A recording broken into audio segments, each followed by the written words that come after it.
الحمد لله نحمده ونستعينه ونستغفره ونؤمن به ونتوكل عليه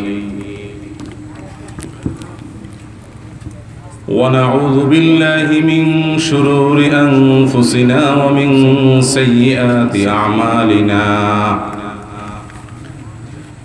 من يهده الله فلا مضل له ومن يضلل فلا هادي له ونشهد أن لا إله إلا الله وحده لا شريك له ونشهد أن سيدنا ونبينا محمدا عبده ورسوله أرسله بالحق بشيرا ونذيرا وداعيا إلى الله بإذنه وسراجا منيرا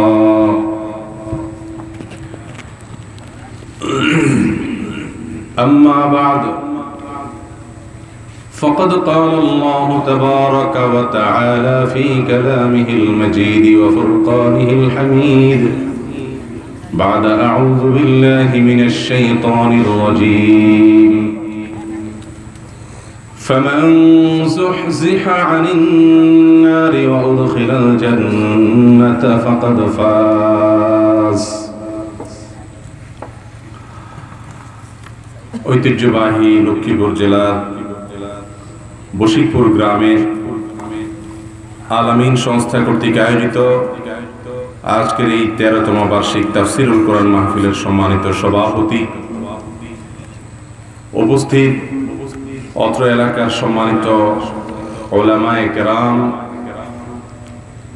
এবং গণ্যমান্য ব্যক্তিবর্গ, আমার দিন প্রিয় মুরব্বিয়ানে আযম এবং যুবক ভাইয়েরাও, পর্দার আড়ালের মা ও বোনেরা, আল্লাহ রাব্বুল আলামিন আমাদেরকে একটি মাদ্রাসার সূচনা হতে যাচ্ছে এমন একটি জায়গায় আল-আমিন সংস্থার এই 13তম বার্ষিক মাহফিল আয়োজন করার তৌফিক দিয়েছেন। আর আমাদেরকে আরামের ঘুম উৎসর্গ করে কোরআন এবং হাদিসের কিছু কথা শোনার জন্য, বলার জন্য একত্র হওয়ার তৌফিক দিয়েছেন। সেজন্য মহান রবকে কৃতজ্ঞতা জানিয়ে, শুকরিয়া জানিয়ে বলি আলহামদুলিল্লাহ।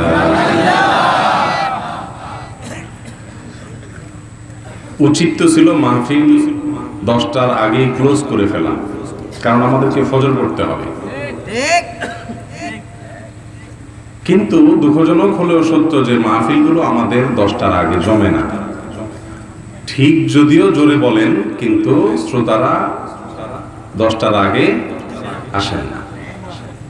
যেভাবে ঠিক বলছেন মনে হয় সব দোষ আয়োজকদের। আয়োজক বেচারারা আগে আগে মাহফিল ক্লোজ করতে পারলে তাদেরও লাভ, মাইকেলা ভাইয়েরও সুবিধা, আমাদেরও সুবিধা।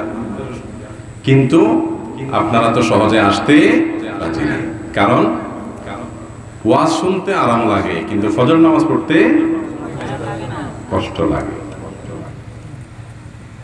আর শয়তানের একটা বিশেষ পলিসি হলো অনেক সময় মানুষকে দিয়ে বড় ভালো কাজ থেকে দূরে রাখার জন্য ছোট ভালো কাজ করায়, যাতে করে সে মেইন ভালো কাজ থেকে দূরে থাকতে পারে। এটা শয়তানের চক্রান্তের মধ্যে থেকে একটা। ইমাম ইবনুল কাইয়্যিম রাহিমাহুল্লাহ শয়তানের চক্রান্তের যত ধরন আছে সেগুলোর বিবরণ দিতে গিয়ে এটা উল্লেখ করেছে। তা আমাদেরটা যেন এরকম না হয়, আল্লাহ যেন আমাদেরকে ফজরের নামাজ জামাতের সাথে আদায় করার তৌফিক দান করে বলুন আমিন। মুহতারাম হাজিরিন, খুব বেশি সময় আমি নেব না ইনশাআল্লাহ। অনেকগুলো প্রশ্ন আপনাদের আছে। আমরা রজব মাসের একেবারে শেষের দিকে আছি। হিজরি বর্ষের এই রজব মাসের আজ 28 তারিখ চলে গেছে এবং আগামীকাল জাতীয় চাঁদ দেখা কমিটি বসবে। এখন তো চাঁদ দেখার দায়িত্ব শুধু চাঁদ দেখা কমিটির, আমাদের তার দায়িত্ব নেই। আসেনি? রাসূল করিম সাল্লাল্লাহু আলাইহি সাল্লাম বলেছেন, সুমু লিরুইয়াতিহি ওয়া আফতিরু লিরুইয়াতিহি, তোমরা চাঁদ দেখে রোজা রাখবা আর চাঁদ দেখে ঈদ করবা। এখন আমরা চাঁদ দেখি, এই গ্রামে ছোটবেলায় আমরা চাঁদ দেখছি। ঈদের আগের দিন দোকানের সামনে, মোড়ে মোড়ে, রাস্তায় ছোট ছোট পোলাপান সব চলে আসছে আমরা চাঁদ দেখার জন্য। চাঁদ দেখার একটা আনন্দ ছিল, তাই না? এখন চাঁদ দেখে, এখনো দেখে, কিন্তু এখন আর আকাশে চাঁদ দেখে না, দেখে মোবাইলে। ঠিক না বে ঠিক? চাঁদ দেখে এখন কোথায়? মোবাইলে, ফেসবুকে। একসময় রেডিও শুনতো, এরপরে টেলিভিশন। এখন আর টেলিভিশনের খাওয়া দাওয়া নেই, এখন খাওয়ান দাওয়ান কিসের? ফেসবুকের, মোবাইল। ভাইরা আমার, এই তুমি বসো, কথা বেশি বলতেছো, সাইড টক করবো না, অতিরিক্ত ঠিকঠাক বলা এই লক্ষণ ভালো না। জি, আমার মনে কষ্ট নিও না, তুমি হয়তো আমাকে উৎসাহ দেওয়ার জন্য করছো, কিন্তু আমার ডিস্টার্ব হচ্ছে। দরকার নেই, জাযাকাল্লাহ খাইর। ছোট মানুষ, আল্লাহ তোমাকে অনেক বড় মানুষ করে দোয়া করি। জি ভাই, যেটা বলছিলাম যে চাঁদ দেখা এটা একটা ইবাদত, এটা একটা আমল, কিন্তু এই আমলটা এখন আমাদের থেকে হারিয়ে গেছে। এটার কন্ট্রাক্টরি এবং পুরো দায়িত্ব আমরা চাপাই দিছি কার উপরে? জাতীয় চাঁদ দেখা কমিটি। আরে ভাই, চাঁদ দেখা কমিটি চাঁদ কি আসমান থেকে নাজিল করবে নাকি? আপনি আমি দেখে সংবাদ দিলে ডিসি অফিসে, তারপর না তাদের কাছে সংবাদ যাবে। তাহলে আমরা যদি চাঁদ না দেখি তাহলে কি হবে? এই রাত 12টা বাজে চাঁদের সংবাদ আসবে, কারণ আপনারা দেখবেন না তো ওনারা কোত্থেকে সংবাদ দিবে? প্রিয় ভাইরা আমার, রজব মাসের শেষের দিকে আগামীকাল চাঁদ তালাশ করবেন তো ইনশাআল্লাহ। এই আমলটা বিলুপ্ত হয়ে গেছে। বিলুপ্ত আমল জিন্দা করা এটা গুরুত্বপূর্ণ একটা ইবাদত। চাঁদ দেখার পর একটা দোয়া আছে, নবী করিম সাল্লাল্লাহু আলাইহি ওয়াসাল্লাম শিক্ষা দিয়েছেন, আল্লাহুম্মা আহিল্লাহু আলাইনা বিল আমনি ওয়াল ঈমান ওয়াস সালামাতি ওয়াল ইসলাম রাব্বি ওয়া রাব্বুকাল্লাহ। চাঁদকে সম্বোধন করে চাঁদের সাথে কথা বলা, চাঁদকে লক্ষ্য করে কথা বলা এবং দোয়া করা, এটা নবী করিম সাল্লাল্লাহু আলাইহি ওয়াসাল্লামের শেখানো একটা সুন্নাত, একটা গুরুত্বপূর্ণ একটা আমল। কিন্তু এই আমলটা হারিয়ে গেছে। আমরা করব তো ইনশাআল্লাহ। যদি আপনি চাঁদ দেখার চেষ্টা করেন, আজকাল শহর এলাকায় চাঁদ দেখতে চাইলেও দেখার সুযোগ নাই। এত বিল্ডিং এবং এত উঁচা বিল্ডিং গুলো, যে উঁচা উঁচা বিল্ডিং এর কারণে মানুষ, নিচে নিচে মানুষগুলো, আমরা গরিব মানুষগুলো চাঁদ দেখতে পারি না, বড় লোকদের উঁচা বিল্ডিং এর নিচে পড়ে থাকি। তো চাঁদ যদি নাও দেখেন, আপনি একটু পশ্চিম আকাশে সন্ধ্যার সময় মাগরিবের আজানের আগ দিয়ে একটু তালাশ করেন, ছাদে উঠে খালি জায়গায় চেষ্টাটা করেন। না দেখলেও আপনি চাঁদ দেখার যে চেষ্টা করেছেন, এই জন্য আল্লাহর কাছে কি পাবেন? সওয়াব পাবেন ইনশাআল্লাহ। আল্লাহ তাআলা আমাদেরকে আমলটা করার তৌফিক দান করুন। আগামীকাল যদি চাঁদ দেখা যায় আকাশে, তাহলে কাল সন্ধ্যা থেকে যে মাসটি শুরু হবে সেটা হলো কোন মাস? শাবান মাস। শাবান মাস শুরু হওয়া মানে হলো ক্ষণ গণনা শুরু হয়ে যাবে রমজান মাসের, কারণ শাবানের পরের মাসটাই কি? রমজান মাস। অতএব শাবানের একদিন গেলে আর 28 দিন আর 27 দিন এভাবে কাউন্টডাউন শুরু হয়ে যাবে। প্রিয় ভাইরা আমার, অতএব শাবান মাসের চাঁদ উঠা মানে রমজানের আগমনী বার্তা চলে আসা। এই শাবান মাসের কয়েকটি করণীয় রাসূল আকরাম সাল্লাল্লাহু আলাইহি সাল্লামের জীবনী থেকে, হাদিস থেকে এবং বিভিন্ন হাদিসের নির্দেশনা থেকে আমরা পাই। তন্মধ্যে থেকে সবচেয়ে গুরুত্বপূর্ণ এবং প্রধান আমল হলো শাবান মাসে বেশি বেশি নফল রোজা রাখা। শাবান মাসে বেশি বেশি কি রাখা? নফল রোজা রাখা। আম্মা জান আয়েশা রাদিয়াল্লাহু তাআলা আনহা বর্ণনা করেছেন, তিনি বলছেন যে কানান নবী সাল্লাল্লাহু আলাইহি সাল্লাম ইয়াসুমু শাবান কুল্লাহ ইল্লা কালিলা। নবী করিম সাল্লাল্লাহু আলাইহি সাল্লামকে আমি দেখতাম তিনি শাবান মাস প্রায় পুরোটাই রোজা রাখতেন, শেষের কিছুদিন বাদ দিয়ে। আর আরো অনেক হাদিসে নবী আলাইহিস সালাম শাবান মাসে বেশি রোজা রাখতেন, এটি প্রমাণিত। আরেকটি হাদিসে আসছে যে তিনি শাবান মাসে যেরকম রোজা রাখতেন, এত বেশি নফল রোজা আর কোন মাসে তিনি রাখতেন। তবে একটা হাদিস আছে অবশ্য, আফদালুস সিয়ামি বা'দা রমাদান শাহরুল্লাহিল মুহাররম, রমজানের পরে নফল রোজার জন্য সবচেয়ে শ্রেষ্ঠ উত্তম মাস হলো মুহররম মাস। এরকম একটা হাদিস আছে, তার একটা কন্ট্রাডিক্টরি বা কিছুটা সাংঘর্ষিক মনে হয়। এদিকে নবীজি সবচেয়ে বেশি নফল রোজা রাখতেন শাবান মাসে, আবার হাদিসে দেখা যাচ্ছে উত্তম হলো মুহররম মাসে বেশি রোজা রাখা। তা আসলে কোনটা? এইটার উত্তরে মুহাদ্দিসিন ইকরাম সবচাইতে গ্রহণযোগ্য এবং বেশিরভাগ মুহাদ্দিসগণ যে উত্তর দিয়েছেন সেটা হলো যে মুহররম মাসে নবী করিম সাল্লাল্লাহু আলাইহি সাল্লাম যে বেশি সওয়াবের কথা বলেছেন সেটাই হলো সঠিক। আর মুহররম মাসের পরে দ্বিতীয় সর্বোচ্চ ফজিলতপূর্ণ নফল রোজার মাস হলো শাবান। নবীজি সাল্লাল্লাহু আলাইহি সাল্লাম এই মাসে নফল রোজা রেখেছেন, কিন্তু মুহররমের ফজিলতের কথা যখন নাজিল হয়েছে তার কাছে, তখন থেকে নিয়ে মুহররম মাস আসা পর্যন্ত তার হায়াত আর ছিল না, তার আগে আল্লাহ তাআলা তাকে নিয়ে গেছিলেন। অতএব আমরা মুহররম মাস এটা নফল রোজার জন্য শ্রেষ্ঠ মাস, আর শাবান মাস এটাও নফল রোজার জন্য অন্যতম সেরা একটা মাস জানলাম।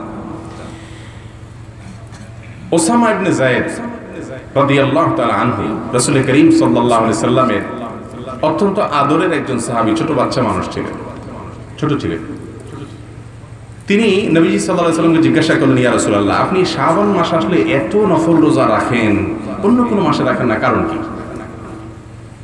তো নবী করিম সাল্লাল্লাহু আলাইহি সাল্লাম দুইটা কারণ বলেছেন। কয়টা কারণ? দুইটা কারণ বলেছেন। এই দুই কারণে তিনি বলেছেন আমি শাবানে বেশি বেশি রোজা রাখি। নাম্বার 1, আর এই হাদিসটি আবু দাউদে বর্ণিত হয়েছে, তিনি বলেছেন যাকা শাহরুন ইয়াগফুলুন নাসু ফীহি বাইনা রজবা ওয়া রমাদান। আমি শাবান মাসের নফল রোজা বেশি এই জন্য রাখি, শাবান মাসের আগের মাসটা, এখন যে মাসটা চলতেছে আরো একদিন বা 2 দিন বাকি আছে, এই মাসটা হলো রজব মাস। এই রজব মাসটা একটা গুরুত্বপূর্ণ মাস। কি গুরুত্বপূর্ণ মাস জানেন আপনারা? বলেন দেখি, রজব মাসটার কি গুরুত্ব? মেরাজ। আর কিছু আছে এটা ছাড়া? অন্য কোনো পক্ষে ভোট আছে? আলেমরা বলিয়েন না, আলেমরানি বলছেন নাকি? না, আলেমরা বলিয়েন না। রজব মাসটার ফজিলতটা কি, মর্যাদাটা কি আপনারা জানেন না। আপনাদেরকে লজ্জা দেওয়ার জন্য আমি প্রশ্ন করি নাই, আমি প্রশ্ন করছি একটা জিনিস বোঝানোর জন্য। ইসলামের একেবারে খুচরা সহজ সরল বিষয়গুলো পর্যন্ত আমাদের জানা না। কোরআনে কারিমে আল্লাহ রাব্বুল আলামিন সূরা তাওবায় বিভিন্ন জায়গায় আল্লাহ রাব্বুল আলামিন সম্মানিত মাসের একটা কনসেপ্ট, একটা ধারণা আমাদেরকে দিয়েছে।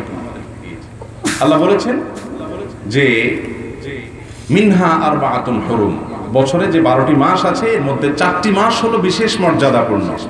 রমাদান তো সবচেয়ে শ্রেষ্ঠ সাইয়্যিদুশ শুহুর, তারপরে সবচেয়ে মর্যাদার মাস হলো 4টা মাস। সে 4টা মাসের একটা হলো রজব, আর 3টা হলো ধারাবাহিক বাই সিরিয়াল, মুহররম, আপনার জিলকদ, জিলহজ, মুহররম।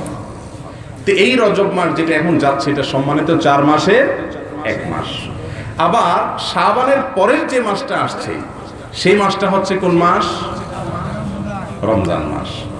একদিকে রমজান বছরের শ্রেষ্ঠ মাস, আরেকদিকে রজব সম্মানিত 4 মাসের 1 মাস। মাঝখান দিয়ে শাবান মাসটা অবহেলিত মাস, অবহেলিত। অর্থাৎ এই মাসে মানুষ তেমন ইবাদত বন্দেগী করে না, সবাই অপেক্ষা করে যে রমজান আসলে শুরু করবে, এই জন্য এই মাসে সবাই অবহেলা করে কাটায় দেয়। নবীজি সাল্লাল্লাহু আলাইহি সাল্লাম বলেছেন যেহেতু মানুষ গাফলতিতে অবহেলায় কাটিয়ে দেয় এই মাসটা, এই জন্য এই মাসে আমি আল্লাহর কাছে বেশি বেশি নফল রোজা রেখে নৈকট্য অর্জন করার চেষ্টা করি। কারণ যে টাইমটাতে মানুষ আল্লাহর ইবাদত বন্দেগী থেকে গাফেল থাকে, ওই টাইমে ইবাদত করার ফজিলত সাধারণ টাইমে ইবাদত করার চাইতে অনেক বেশি। যেমন তাহাজ্জুদের সময়, ভোর রাত্রে সবাই ইবাদত বন্দেগী মশগুল থাকে, তাই না? ও কি করে? ঘুমায়। নাকে তেল দিয়ে না তেল ছাড়া? তেল ছাড়াই ঘুমায়। কারণ অন্য সময় তেল দেওয়া লাগলো, ভোর রাত্রে ঘুমাতে তেল দেওয়ার দরকার হয় না, তখন ইবলিসই তেল দিয়ে দেয় যে ভালো করে ঘুমায়, ফজরটা যাতে তোর ধ্বংস হয়ে যায়।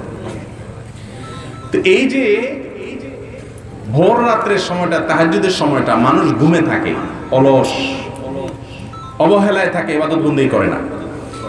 আমাদের নবী করিম সাল্লাল্লাহু আলাইহি সাল্লাম এই টাইমটাতে ইবাদত করার, তাহাজ্জুদ করার ফজিলত বর্ণনা করেছেন। এরকম ফজিলত যে 5 ওয়াক্ত ফরজের পরে দুনিয়ার সবচেয়ে ফজিলতপূর্ণ নামাজ কোনটা? তাহাজ্জুদের নামাজ। কারণ ওই টাইমে মানুষ কি থাকে? গাফেল থাকে। হুজুররে সবাই দেখলে সালাম দেয়, ইমাম সাহেবরে, খতিব সাহেবরে, চেয়ারম্যান সাহেবরে সালাম দেখলে সালাম দেয়, নেতা সাহেবরে দেখলে সালাম দেয়, সভাপতি সাহেবরে দেখলে সালাম দেয়, কিন্তু রিকশাওয়ালা বেচারার কেউ দেখলে হয়তো সালাম দেয় না, বা একজন সাধারণ গরিব মানুষকে দেখলে হয়তো সালাম কেউ। আপনি উদ্দেশ্যমূলকভাবে বাই প্ল্যান, পরিকল্পিতভাবে ওই রিকশাওয়ালা বেচারাকে, ওই গরিব মানুষটাকে গিয়ে আসসালামু আলাইকুম ওয়া রাহমাতুল্লাহ সুন্দর করে সালাম দিলেন। কেন? যে কেউ তারে সালাম দেয় না, আমি একটু জোর করে সালাম দেব। ইনশাআল্লাহ এই যে কেউ তাকে সালাম দেয় না, অবহেলা করে, আপনি তার মর্যাদা দিলেন, এই জন্য আল্লাহর কাছে আপনি এক্সট্রা সওয়াব পাবেন। আর তেলালা মাথার সবাই তেল দেয়, আপনিও দিলেন, এটাতে ওই তেল দেওয়া সবই পাবেন, এক্সট্রা কিছুর সওয়াব পাবেন। তেল দেওয়া বলতে সালাম দেওয়া বুঝাইছে। তো নবী করিম সাল্লাল্লাহু আলাইহি সাল্লাম বলেছেন, যেহেতু এই টাইমে মানুষ গাফেল থাকে, শাবান মাসটা, এই চান্সে আমি বেশি বেশি নফল রোজা রাখি, কারণ সবাই যখন গাফেল থাকে তখন ইবাদত বন্দি করলে আল্লাহর নৈকট্য অর্জন করা বেশি সহজ। এখান থেকে এই মাসআলা মুহাদ্দিসিনে কেরাম ইস্তেমবাদ করেছেন, বের করেছেন যে যেই আমল সমাজে মানুষ কম করে, ওইটা যদি আপনি করেন সমাজের মানুষকে জানানোর জন্য, উৎসাহিত করার জন্য, জিন্দা করার জন্য, সওয়াব ইনশাআল্লাহ বেশি হবে। মনে থাকবে তো ইনশাআল্লাহ? অতএব আগামীকালকে আকাশে চাঁদ উঠছে কিনা মাগরিবের আগে, আপনি বাজারে থাকেন, যেখানে থাকেন, একটু পশ্চিম আকাশে খোঁজার চেষ্টাটা করবেন তো ইনশাআল্লাহ। যেহেতু আমল এখন কেউ করে না, আমরা শুরু করব, চেষ্টা করব আবার আগের মতো চাঁদ দেখা। ফেসবুকে চাঁদ খুঁজবেন না ভাই। ফেসবুকে যদি চাঁদের একটা ছবি দিয়া বলেন যে হ্যাঁ আজকে চাঁদ দেখা গিয়েছে, অমুক তারিখে রমজান, তাহলে এইভাবে ওই চাঁদ, ফেসবুকে চাঁদ দেখা যদি দোয়া করেন আল্লাহুম্মা আহিল্লাহু আলাইনা বিল আমনি ওয়াল ঈমান, সওয়াব হবে? হ্যাঁ, আকাশে চাঁদ দেখতে হবে। করবো তো ইনশাআল্লাহ কাজটা। যাই হোক, যে কাজটা কথা ছিলাম সেটা হলো, শাবান মাসের আমাদের নবীজি বেশি নফল রোজা রাখতেন। কেন? দুই কারণ হাদিসে আসছে। এক, এই মাসে মানুষ গাফেল থাকে, আর আমরা অবশ্য সব মাসেই গাফেল। এটা ছিল সাহাবাদের কথা। রাসূল আকরাম সাল্লাল্লাহু আলাইহি ওয়াসাল্লাম বলেছেন 1400 বছর আগে, তখন সাহাবীদের যে সামাজিক পার্সপেক্টিভ ছিল, তাদের যে পরিস্থিতি ছিল, প্রেক্ষিত ছিল, সেটা দেখে তিনি বলেছেন। আমাদের দেখলে তিনি হয়তো বলতেন যে এরা তো 12 মাসই কি গাফেল, এদের আর রজবই কি শাবানে। এই যে একটু আগে আমি জিজ্ঞাসা করলাম আপনাদেরকে, যে মাসটা যাচ্ছে এই মাসটা কোন মাস? বললেন রজব মাস। এই মাসটার ফজিলত কি, মর্যাদা কি? একজন মানুষও বলতে পারলেন না। এই যে একজনও বলতে পারলেন না, আল্লাহ বলেছেন এই মাসকে আমি সম্মান দিয়েছি। আপনি এই মাসটা যে সম্মানিত মাস আপনি জানেনই না, তাহলে আপনি কিভাবে সম্মান দিবেন? কি বলেন? সম্মান দেওয়ার কোনো সুযোগ আছে? একজন ইয়াং মানুষ বিয়ে করবে, সব ঠিকঠাক হয়েছে, কথাবার্তা সব পাকাপাকি, হবু শ্বশুরকে সে চিনে না, এমনি জানে যে কথা পাকাপাকি হয়েছে, হয়তো বিদেশি ছেলে, প্রবাসে থাকে, বাপ মা ঠিক করে রাখছে। এখন সে হয়তো ঠ্যাংয়ের উপরে ঠ্যাং দিয়া সিগারেট টানতেছে। এই টাইমে একজন মুরব্বী ঢুকলো। তো আজকাল তো যুবকরা মুরব্বী যদি নিজের বাপ না হয়, বাপের সামনেও তো কেয়ার করে না। অথচ মুসলমান সন্তানদের চরিত্র তো একসময় ছিল, আমরাও ছোটবেলায় দেখেছি, আরো মুরব্বী যারা তারা তো আরো বেশি দেখেছেন, যে মুরব্বীদেরকে দেখলে সম্মানে রাস্তার পাশে দাঁড়িয়ে যায়। আছে এখন এগুলা? এখন পারলে জ্ঞানী তুলে, ঠিক না? ঠিক। এখন গাড়ি উঠতে পারলে মনে হয় যে সে আরো খুশি। তো যাই হোক, বলছিলাম যে যুবক বিয়ে করবে, শ্বশুর মশাই আসছে, কিন্তু সে চিনে না এই লোক শ্বশুর। ঠ্যাংয়ের উপরে ঠ্যাং দিয়ে সিগারেটে খেতেছে, কারণ আজকালকার পোলা পায়। মুরব্বী আসছে, যদি একান্ত নিজস্ব কোনো লোক না হয়, বাপ বা শ্বশুর না হয়, তাহলে তো কেয়ার করে না, ঠ্যাংয়ের উপরে ঠ্যাং দিয়েছে। সব তো বেয়াদবির শিক্ষা আমরা পাচ্ছি আজকাল। এই লক্ষ্মীপুর, নোয়াখালী, এই অঞ্চল, ফেনী, আশপাশি অঞ্চল সহ সারা দেশেই সুন্দর ছিল, এইদিকে একটু বেশি ছিল। মুরব্বীদের সম্মান কর, আমরা ছোটবেলা দেখছি। একবারে আজন্ম বেয়াদব, সবার সাথে বেয়াদবি করে, কিন্তু মুরব্বীদের সামনে আসলে মাথা নিচু করে ফেলে। আছে এখন এগুলা? নাই, সব ধ্বংস হয়ে গেছে। এখন সবাই টেডি হয়েছে, টেডি। আমাদের আসল যে ঐতিহ্য ছিল, সৌন্দর্য ছিল, মনুষ্যত্ব ছিল, সেগুলো আস্তে আস্তে হারাইতে হারাইতে আমরা শেষ। যাই হোক, তো এই যুবক পায়ের উপরে পাও তুলে সিগারেট খেতেছে। মুরব্বী এসে ঢুকার পরে তারপরে দুই তিন টান দিছে মনে করেন। পাশ থেকে একজন বলতেছে এই ব্যাক কল, এই লোকটা আসছে, তার সাথে তো তোমার মেয়ের বিয়ে ঠিক হয়েছে, এখন এই অবস্থায় যুবক কি করবে বলেন তো?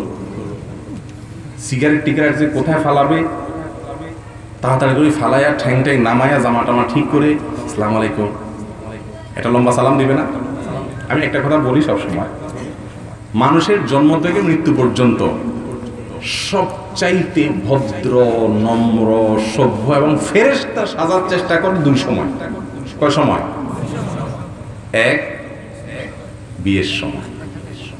দুই, চাকরির জন্য যখন ভাইভা দিতে যায়, ইন্টারভিউ দিতে যায়, তখন মনে হয় এর মতো এত ইনোসেন্ট, এত সুইট, এত ভদ্র নম্র মানুষ আর দুনিয়াতে মনে হয় দ্বিতীয়টা। শ্বশুরবাড়িতে বিয়ে করতে যাওয়ার সময় মনে হয় যে ভাজা মাছটা উল্টা খেয়ে যায় না, জামাই মাশাআল্লাহ, একজন জামাই দেখাতে পারবেন না দুনিয়াতে। আর একবারে ডাকাইত, যেটা ডাকাইত সেটাও বিয়ে করার সময় যাওয়ার পরে সুবহানাল্লাহ হাতটা টানতে টানতে শেষ, মনে হয় যে হাতের কবজি বাইরে রয়েছে, এইটা পর্দা করতে পারলে খুশি।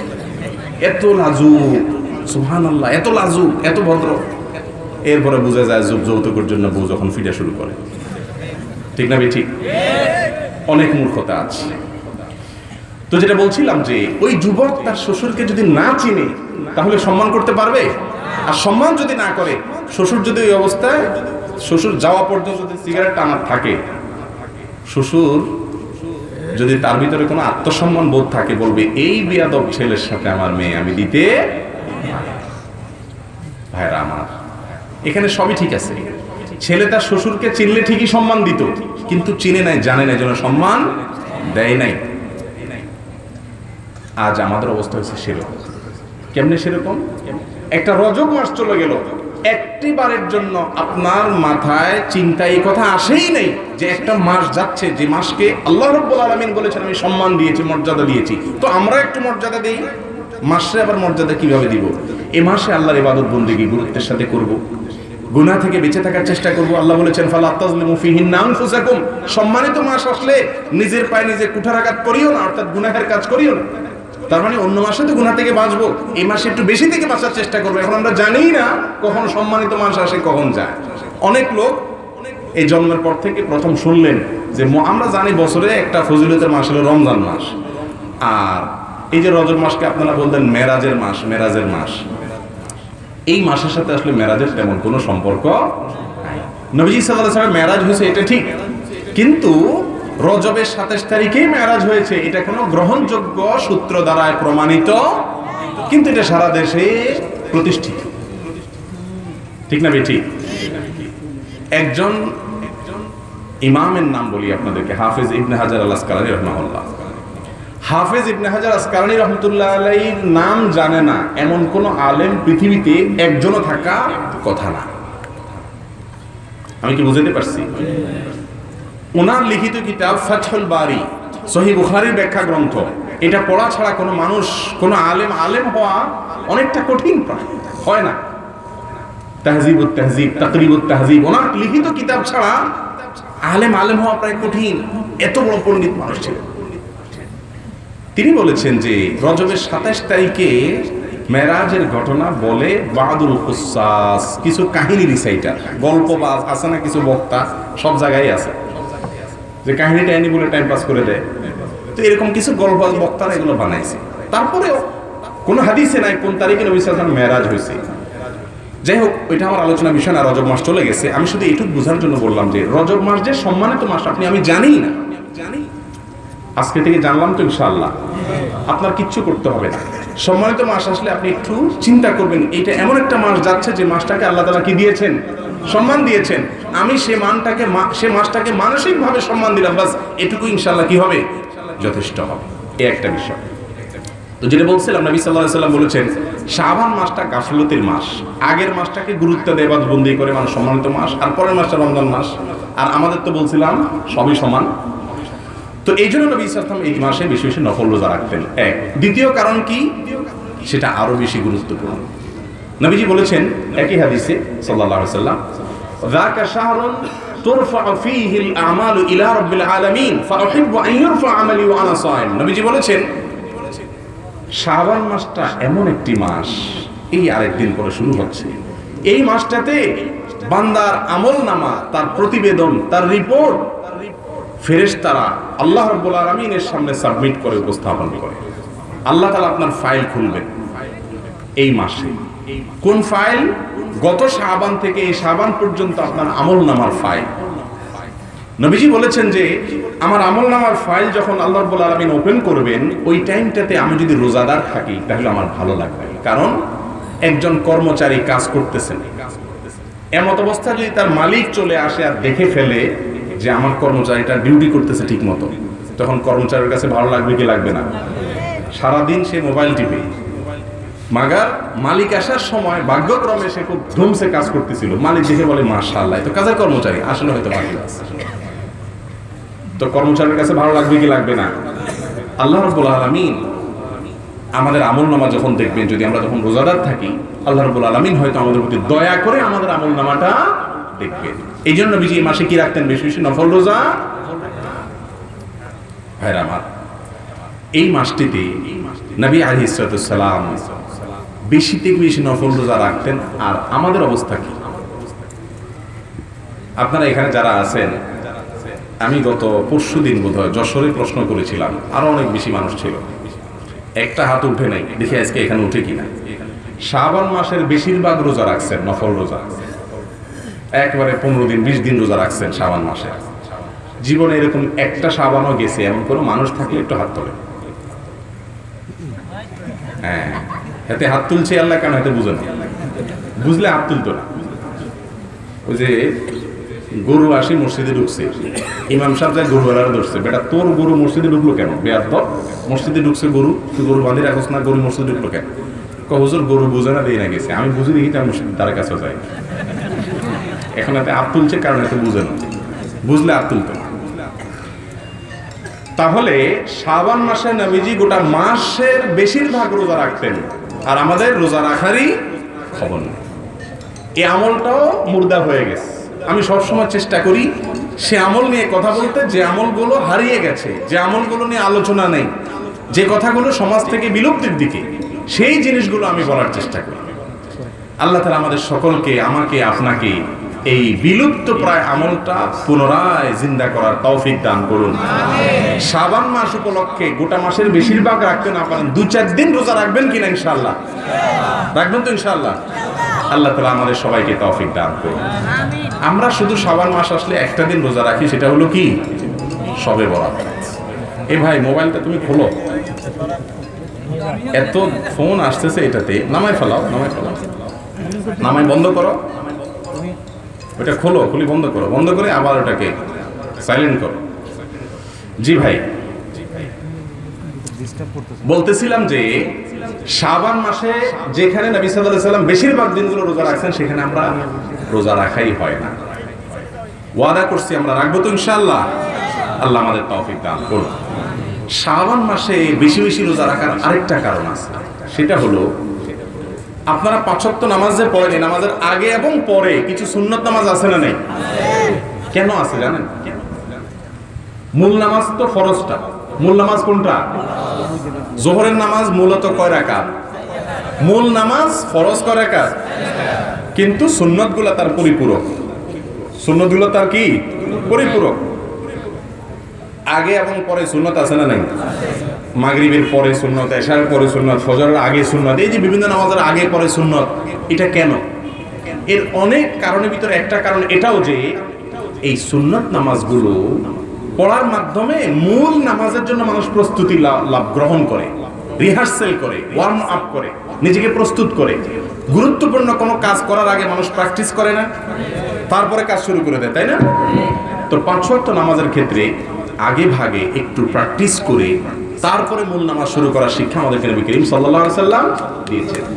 এই যে রমজানের রোজা, ফরজ রোজা, এই রমজানের ফরজ রোজার আগে এবং পরে 2 জায়গাতেই নফল রোজা আছে। দেখেন, শাবানে নফল রোজা আছে আর শাওয়ালে 6 রোজা আছে না নাই? তো 5 ওয়াক্ত নামাজ যেরকম আগে আর পরে সুন্নত রোজা আছে, এরকম রমজানের ফরজ রোজারও আগে শাবানের রোজা আর পরে শাওয়ালের 6 রোজা আছে। শাওয়ালের 6টার খোঁজ খবর আমাদের মধ্যে থাকলেও শাবানের রোজা সম্পর্কে আলোচনা, পর্যালোচনা, আমল, খোঁজ খবর আমাদের সমাজে রাখবেন তো ইনশাআল্লাহ। আল্লাহ আমাদেরকে তৌফিক দান করুন। শাবানের নফল রোজা রাখার ক্ষেত্রে একটা বিশেষ বিষয় খেয়াল করতে হবে, তা হলো শেষের দিকে রোজা রাখা যাবে না। আমাদের এই অঞ্চলে বিশেষ করে আমি জানি এবং সারা দেশেও আছে, নবী করিম সাল্লাল্লাহু আলাইহি সাল্লামের যুগে এই কাজটা ছিল। সেটা হলো শাবানের শেষ দিনে রোজা রাখা। 29শে শাবান বা 30শে শাবান রোজা রাখার একটা কালচার এক সময় ছিল, মুরব্বীরা রাখতেন। ঠিক না? ঠিক আছিল। এখন অনেকটা কমে গেছে, এখনো হয়তো আছে, অনেক মুরব্বীরা রাখেন। কেন শেষ দিন রোজা রাখে জানেন? ওইটার একটা বিশেষ রহস্য আছে। রহস্যটা হলো, বলে যে শাবানের শেষ দিন এই জন্য রোজা রাখবো, চাঁদ দেখা কমিটি কি চাঁদ দেখছে না দেখছে, যদি আসলে চাঁদ উঠি থাকে দুনিয়াতে কেউ না দেখে, তো আমার রোজাটা চান্স হয়ে গেল, রমজানের রোজা হয়ে গেল। আর যদি চাঁদ দেখা কমিটি আপনার যেটা দেখছে সেটা সঠিক, অর্থাৎ তারা চাঁদ উঠে নাই, তারাও দেখে নাই, তাহলে আমারটা শাবানের রোজা হয়ে গেল, নফল হয়ে গেল। চান্সটা বুঝতে পারছেন না? মনে হয় খুব বুদ্ধিমান, তাই না? নবী করিম সাল্লাল্লাহু আলাইহি সাল্লাম নিষেধ করেছেন এরকম চান্সের রোজা রাখতে। আপনি চাঁদ দেখা কমিটি থেকে বা আপনারা চাঁদ দেখেছেন, এই ঘোষণা আসছে বা এটা প্রমাণিত হয়েছে, বাস তাহলে রমজান শুরু। আর প্রমাণিত হয় নাই, রমজান নাই। সন্দেহের কারণে আপনাকে শাবানের রোজা রাখা শিক্ষা ইসলাম এরকম দোদুল্যমনা চান্সের রোজা, চান্সের নামাজ বলতে কিছু ইসলামে নাই। আল হালালু বাইয়িন ওয়াল হারামু বাইয়িন, ইসলামে হালালও স্পষ্ট, হারামও স্পষ্ট। অতএব শাবানের শেষ দিন, এই দিনে রোজা রাখা নিষেধ। নবী করিম সাল্লাল্লাহু আলাইহি ওয়াসাল্লাম নিষেধ করেছেন, কারণ মানুষ এই দিনে চান্সের রোজা রাখেন। তিনি বলছেন না, এই দিন চান্সের রোজা রাখবেন না। এর আরো একটা কারণ আছে, সেটা হলো শেষ দিন যদি আপনি রোজা রাখেন শাবানের, আবার রমজানের রোজা রাখেন, তাহলে রমজান আর শাবানের ভিতরে কোনো কি থাকবে না? পার্থক্য থাকবে না। এই জন্য দেখবেন রমজানের পরে ঈদের দিনে রোজা রাখা হালাল না হারাম? কেন হারাম? রমজানের একটা বৈশিষ্ট্য যেটা আলাদা, মাবিল ইমতিয়াজ, এটার জন্য পার্থক্য করা যায় যে এটা রমজান, এটা রমজান না। আর আগে থেকে রোজা রাখলে তার রমজানের কোনো ফজিলত থাকলো বা আলাদা কোনো পার্থক্য থাকলো না। এই জন্য শাবানের শেষের দিকে রোজা না রেখে শুরুর দিকে বা মাঝের দিকে রোজা রাখা উত্তম। এবং রোজার খবর শাবানে নাই। আবার সবরাতের ওইটা নিয়ে প্রয়োজনে মারামারিও করতে রাজি আছে। ঠিক না? ঠিক। ইসলাম ব্যক্তিগতভাবে পালনের চাইতে এখন মারামারি করে পালনে আমরা বেশি উস্তাদ।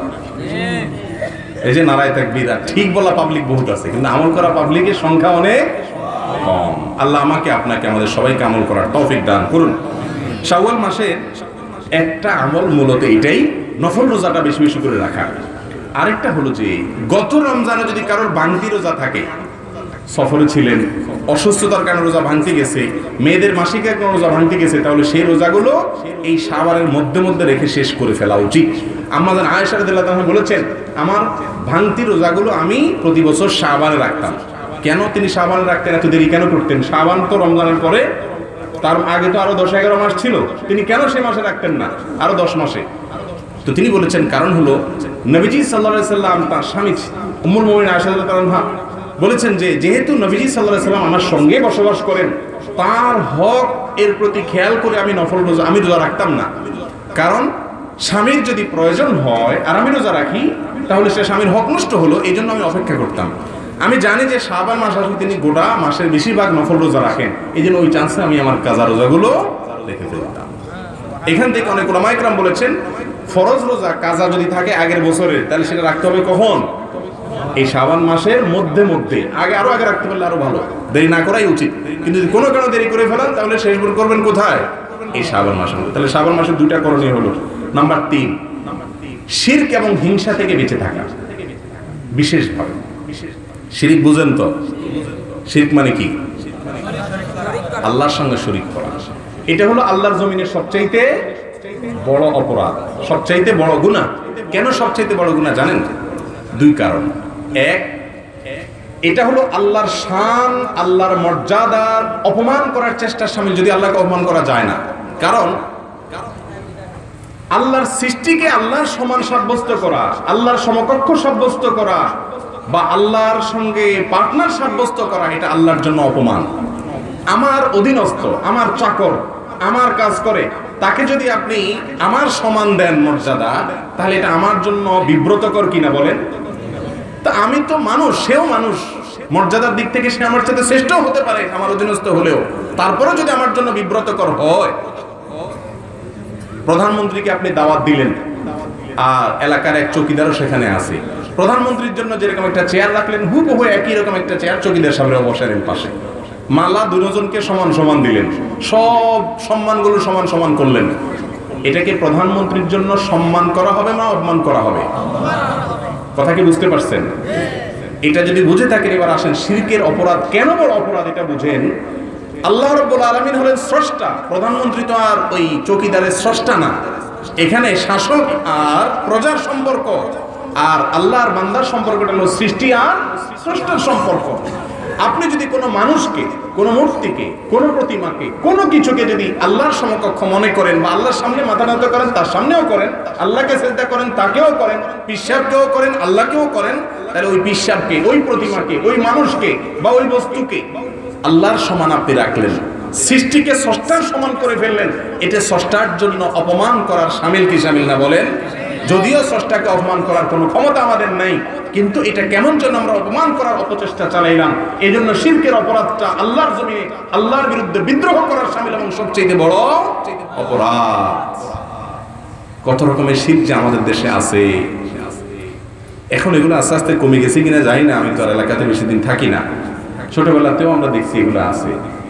খেতে দান হয়েছে, অমুক হুজুরে আগে যায়া ধান উঠানোর পরে আগে হুজুরেরটা ভাগ দিয়ে আসতে হবে। কেন? কারণ এই ধান খেতে হুজুরের পানি পড়া ছিটানো হয়েছিল, অতএব এ ধানে হুজুরের হক আছে। এগুলো আসছিল কি ছিল না? এখনো আছে হয়তো। এই ধান দিয়েছে কে? আল্লাহ। অতএব আল্লাহর নির্দেশ পালন করতে গিয়ে এই জমিনের ওসর দিবেন। ওসর তো এখন উঠে গেছে। ওসর আছে কোথাও? নামাজিরাও দেয় না, জানেই না ওসর কি। ডক্টর খন্দকার আব্দুল্লাহ জাহাঙ্গীর রাহিমাহুল্লাহ একটা ছোট পুস্তিকা লিখেছেন। বাংলাদেশের এত বড় বড় উলামায়ে কিরাম কিন্তু এই বিষয়ে তেমন একটা উম্মাহকে জাগ্রত করার মতো ভূমিকা তেমন কেউ রাখেন নাই, কিন্তু আব্দুল্লাহ জাহাঙ্গীর রাহিমাহুল্লাহ এই বই লিখে ঘরে ঘরে ওলামাদেরকে জাগ্রত করার চেষ্টা করেছেন যে বাংলাদেশের আমাদের যে জমিন আছে এখানে গরিবের হক আছে। আপনি ধান হয়, ফসল হয়, যদি ওসরের যে শর্ত আছে সেটা পূরণ হয়, অবশ্যই আপনি ওসর দিতে হবে 10 ভাগের 1 ভাগ অথবা 20 ভাগের 1 ভাগ আপনাকে দিতে হবে গরিবদেরকে। এখন গরিবের হক ওই পিসাবরে দেয়। আল্লাহ যেটা দিতে বলছেন যাকাত, আল্লাহকে খুশি করার জন্য, ওটা পিসাবকে দিচ্ছে। কিছুটা পিসাবকে আল্লাহর সমকক্ষ করে ফেললো না? ভাইরা আমার, যদিও এই সমস্ত ইয়েগুলো, অপরাধগুলো বড় শিরকে লিপ্ত সবসময় হবে না, ওটা না বুঝে ফতোয়া দিবেন না আবার। কিন্তু শিরকটা ডেঞ্জারাস অপরাধ। কেন আমি সেটা বললাম, যে প্রধানমন্ত্রীর সাথে যদি চকিদারকে সমানভাবে দেখানো হয়, এটা যদি তার জন্য অপমানের হয়, তাহলে প্রধানমন্ত্রী আর তারা তো পদ মানুষ, কিন্তু সৃষ্টির সঙ্গে যদি স্রষ্টাকে সমকক্ষ সাব্যস্ত করা হয়, স্রষ্টাকে সেজদা করা হয়, সৃষ্টিকেও যদি সেজদা করা হয়, তাহলে এটা স্রষ্টার জন্য অপমান, যেটা স্রষ্টার বিরুদ্ধে বিদ্রোহ করার শামিল।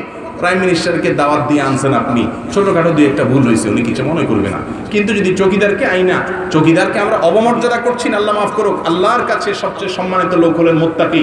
প্রধানমন্ত্রীর চাইতে অনেক বেশি মর্যাদা থাকবে ওই ব্যক্তির, যে ব্যক্তির তাকওয়ার দিক থেকে প্রধানমন্ত্রীর চাইতেও বড়। অতএব মর্যাদা আল্লাহ তাআলার কাছে কার ছোট কার বড় এটা মাপার ক্ষমতা আমাদের। প্রধানমন্ত্রী কেন?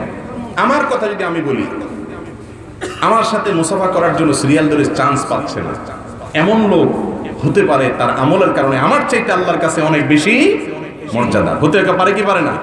আমি মৌলবী হয়েছি দেখেই যে আমার কাছে আল্লাহর কোনো রিজার্ভ চেয়ার আছে এমন কোনো কথা আছে? নাই। এই জন্য ভাইরা আমার, অনেক লোক আছে এলাকার মানুষ তাকে যাচ্ছে না, পোছে না, জিজ্ঞাসাও করে না, অশিক্ষিত মানুষ, কিন্তু আল্লাহর কাছে তার মর্যাদা অনেক বেশি, কারণ তার আমল ভালো, তার তাকওয়া আছে, তার অন্তরে আল্লাহর ভয় আছে। আল্লাহ তাআলা আমাদেরকে সেরকম ইমানদার হওয়ার তৌফিক দান করুন। ভাইরা আমার, শিরকের অপরাধ এই জন্য ডেঞ্জারাস। আরেকটা কারণ আছে, সেটা হলো শিরক মানবতার সবচেয়ে বড় অপমান।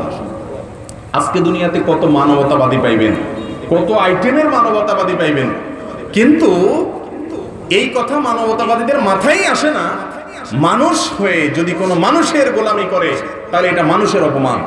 তুমিও মানুষ, আমিও মানুষ, কেন আমি তোমাকে সিজদা করি? কেন আমি তোমাকে পূজা করব? কেন আমি তোমার সামনে মাথা নত করব? আমরা সকলে মিলে আমাদের স্রষ্টার সামনে মাথা নত করবো, এটাই যৌক্তিক, ঠিক না? ঠিক।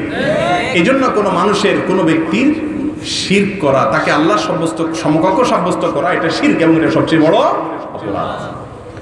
এই শিরকের অপরাধ থেকে বাঁচা হলো শাবান মাসের বিশেষ আমল। কেন বললাম? কারণ শাবান মাসের মধ্য রজনী, লাইলাতুন নিসফি মিন শাবান, শাবান মাসের মধ্য রজনী, যেটাকে আমাদের দেশে শবে বরাত বলে। মানুষ কি বলে? শবে বরাত বলে। এই শবে বরাত ওরফে শবে বরাত আর হাদিসের ভাষ্য হলো লাইলাতুন নিসফি মিন শাবানের মধ্য রজনী।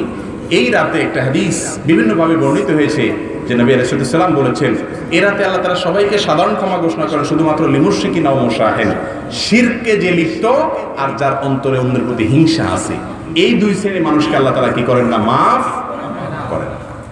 শিরকটাও আমাদের মধ্যে অনেক বেশি, আর হিংসা, সুবহানাল্লাহ, আমরা তো এক একজন হিংসার ডিব্বা, ঠিক না বে? ঠিক। হিংসা আপনার মধ্যে আছে না নাই? কিভাবে মাপবেন? এটা মাপার উপায় কি? মিটার আছে একটা, বলবো মিটারটা? পয়সা করে লাগবে না, আমি বলে দিচ্ছি, আপনি শুধু আপনার কাছেই আছে মিটারটা, ব্যবহার করতে পারবেন। সেটা হলো আপনার হিংসা মাপার মিটার হলো আপনার আশেপাশে পরিচিতদের মধ্যে কারোর যদি উন্নতি দেখেন, ভালো দেখেন, মনে করেন ওনার সাথে আমার কম্পিটিশন, এখন ওনার একটা উন্নতি হয়ে গেল, তখন এবার আমার ভেতরে যদি জ্বালা পোড়া শুরু হয়, অস্থির লাগে, আরে উনি পেয়ে গেল, আমি পাইলাম না কেন? ওনার ছেলে জিপিএ 5 পাইল আর আমারটা এ মাইনাস পাইল, ইস, আমারটা এ মাইনাস পেয়েছে, দুঃখ নাই, ওইটা জিপিএ 5 পাইল কেন? ওইটা আরো নিচে ফেল করতো। এই যে অন্যের ভালো দেখলে অনেক সময় জ্বলে না, জ্বলে না ভিতরে, একটু খেয়াল করে দেখেন তো, চিন চিন চিন চিন করে জ্বলে না? অনেক সময় নিজের উন্নতি চায় না, আরেকজনের ধ্বংস চায়, আরেকজনের ক্ষতি হলে খুশি হয়, এর নাম হিংসু। এর নাম কি? এই হিংসা যাদের অন্তরে আছে, আল্লাহ তাআলা তাদেরকে সাধারণ ক্ষমা ঘোষণা করে না। একটা হাদিস আমি বিভিন্ন জায়গায় বলি, আজ আপনাদেরকে আবারও শোনাই।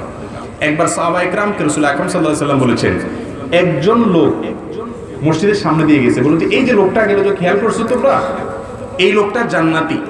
কে বলেছেন? একটু চিন্তা করে দেখেন তো, রাসূল কারীম সাল্লাল্লাহু আলাইহি ওয়াসাল্লাম সার্টিফিকেট দিয়েছেন এই লোকটা জান্নাতে যাবে, সোজা, একবারে সোজা, সে আখিরাতে জান্নাতে চলে যাবে। সাহাবায়ে কেরাম অস্থির হয়ে গেছেন, ইয়া রাসূলুল্লাহ, এই লোক জান্নাতে যাবে? তাহলে তো জানার দরকার, কেন এই লোক জান্নাতে যাবে, কি আছে তার ভিতরে? আমরা হলে কি করতাম জানেন? এই যুগে যদি কোনো ব্যক্তির ব্যাপারে জানা যাইতো যে বাংলাদেশে একজন মানুষের ব্যাপারে জানা গেছে, রাসূল এসে ডাইরেক্ট বলে গেছে এই লোক জান্নাতি, এই সংবাদ যদি পাওয়া যাইতো, কি করতো বলেন তো? যুবকরা এসে সেলফি তুলতো, আর এই জান্নাতির সাথে একটা সেলফি তুলে, যত ক্লিক তত সওয়াব। আর কবরে যায়া ফেরেশতারা যখন সোয়াল জবাব বলবে, এটা সোয়াল জবাব করতে এসে দেখ আমার কার সাথে ছিল। এখন হুজুরদের সাথে সেলফি উঠানোর জন্য এমন অস্থির হয়ে যায় পাবলিক, মনে হয় যে সেলফি দিয়ে আখিরাত পার হয়ে যাবে, আকাম কুকাম সব করবে, আর হুজুরের সাথে সেলফি তুলে জান্নাত পার পেয়ে যাবে। ভাইরা আমার, সাহাবায়ে কেরাম আমাদের মতো এরকম 2 নম্বর মুসলমান ছিলেন না, ওনারা ছিলেন পিওর মুসলমান। এই জন্য ওনারা ওই সাহাবী জান্নাতি হওয়ার সংবাদ শোনার পর সেলফি তোলার চেষ্টা করেন নাই, তখন সেলফি তোলার সুযোগও ছিল না, কিন্তু সুযোগ থাকলেও সাহাবীরা তুলতেন না। সেলফি তো সেলফিস্ট, সেলফিস্টে সেলফি তোলে, সাহাবায়ে কেরাম সেলফিস্ট ছিলেন না। যাই হোক, মজা করলাম, সব সেলফি যে সেলফিস্ট এটা না। সাহাবায়ে কেরাম কি করলেন, সাথে সাথে ওই সাহাবী সম্পর্কে, যে লোকটাকে নবীজি জান্নাতে বলছেন, তাহলে কি আমল করে, তার পিছনে লেগে গেলেন। পিছনে লাগা বলতে নেগেটিভ সেন্সে পিছনে লাগা না, মানে তার ভালোটাকে উদ্ধার করার চেষ্টা করলেন, কি এমন আমল করে যে সে জান্নাতি। কয়েক রাত ওই সাহাবীর বাসা মনিটর করলেন, কয়েকজন সাহাবী মিলে মনিটর করে দেখার চেষ্টা করলেন। ওনারা মনে করছেন রাত্রে মনে হয় এলো ঘুমায় টুমায় না, সারা রাত মনে এবার বন্দি করে, জান্নাতি সংবাদ পেয়ে গেছে। যা দেখেন না, এসার পরে নাকে তেল দেয়া ছাড়া ঘুমায়, নাক টেনে ঘুমায়, আবার সকালে উঠে ফজর পড়ে বা বড় জোর তাহাজ্জুদ পড়ে, এর বেশি কিছু নেই। আজ অনেক দান খরচ সদকা করে এরকমও না, আবার প্রতিদিন রোজা রাখে এরকমও না, শুধু ওই ফরজ কাজগুলোই তো করতেছে, হারাম থেকে বাঁচতেছে, এইটুকু। কিন্তু লোকটা জান্নাতি বলতে রাসূল কি কারণ? এবার 2-3 দিন বা কয়েকদিন অবজার্ভ করে যখন কোনো তথ্য আবিষ্কার করা না গেল না, তখন লোকটার কাছে ডাইরেক্ট যা বলছে, ভাই রে, বহু তো চেষ্টা করলাম, পারলাম না তোমার গোমর ফাঁস করতে, গোমরটা তুমি নিজেই ফাঁস করে দাও ভাই, তুমি কি এমন আমল করো যে নবীজি তোমাকে জান্নাতি বলেছেন, একটু বলে দাও। তখন সেই সাহাবী বলছেন, ভাই